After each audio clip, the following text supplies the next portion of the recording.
had been counting down to his retirement for years.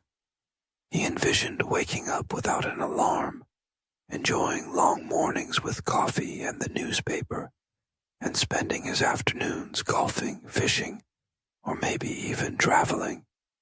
At 62, he had finally reached that milestone. His wife, Linda, however, was in a different place.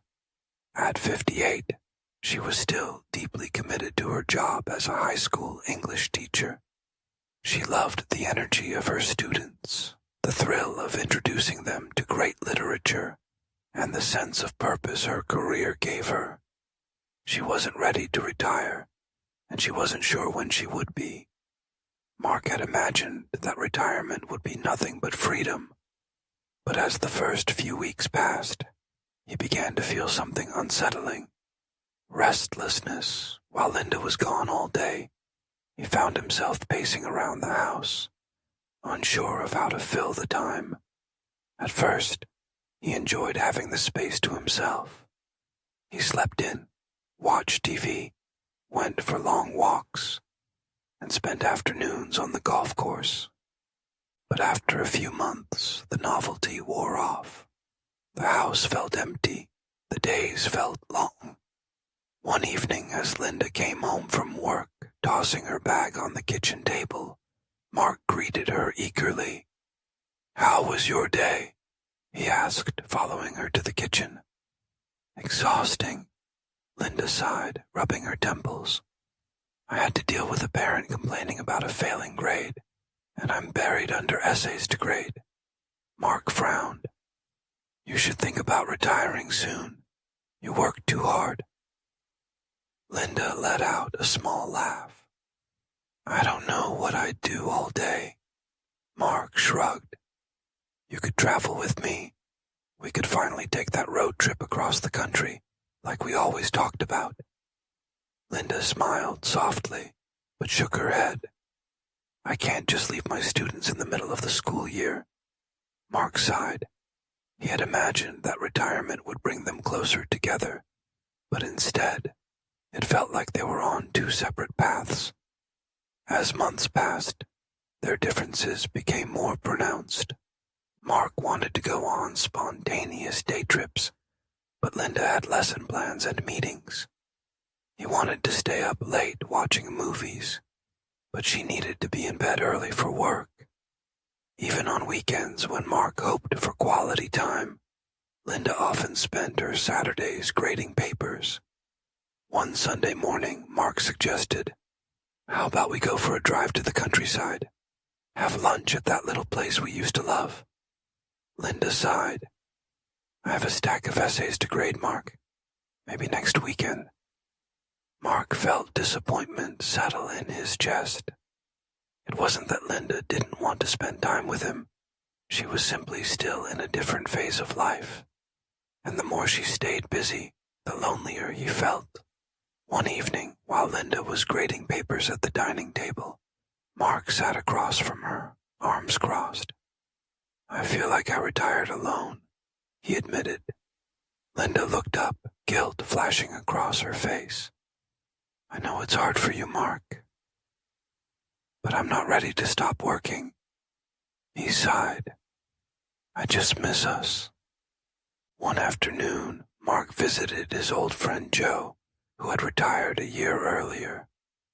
"You need something to do, Mark," Joe said over a beer. "I went through the same thing. I thought retirement would be all fun and games, but it turns out you need structure." "What did you do?" Mark asked. "I started volunteering at the food bank," Joe said. "It gives me a reason to get up in the morning." Mark thought about Joe's words. That night, he sat at the kitchen table, scrolling through local community activities. That's when he saw an ad for a woodworking class at the senior center. He had always enjoyed working with his hands, fixing things around the house, building small projects in the garage. Maybe this was something worth trying. The next morning, he signed up. At first, the woodworking class was just a way to pass the time. But soon Mark found himself immersed in it. He loved the smell of sawdust, the satisfaction of shaping raw wood into something beautiful. His classmates were a mix of retirees like himself, all looking for a creative outlet. Before long, he had set up a small workshop in the garage. He started making simple furniture pieces, picture frames, and even a handcrafted jewelry box for Linda. One evening, she came home and found him polishing the wooden box. "Wow," she said, running her fingers over the smooth surface. "This is beautiful, Mark." He grinned. "I finally found something to keep me busy." Linda saw the light in his eyes and felt relieved. She had been feeling guilty about not being able to give him more of her time. Now, at least, he had something for himself. Even with Mark's new hobby, there were still challenges. He wanted to travel more, but Linda was still tied to the school calendar. She wanted quiet evenings, but Mark, now full of energy from his new projects, wanted to go out and explore. One evening, after another conversation about their different schedules, Mark said, "I feel like we're living two separate lives." Linda nodded. "I know, and I don't like it either, but I can't just retire yet, Mark." "I get it," he said, reaching for her hand. "I just miss having time together." She squeezed his hand. "How about this? We plan weekend getaways for my school breaks. That way, we still have things to look forward to." Mark smiled. It wasn't the full retirement dream he had imagined, but it was a compromise. Over time, they found their balance. Mark expanded his woodworking, even selling some of his pieces at local craft fairs. Linda, inspired by Mark's new passion, started attending poetry readings on the weekends, and they made sure to reconnect. Every Friday night became date night, sometimes just a quiet dinner at home, sometimes a night out at their favorite restaurant. Mark had once believed retirement meant spending every moment together, but now he understood something deeper. True companionship wasn't about constant togetherness. It was about growing individually while still making space for each other.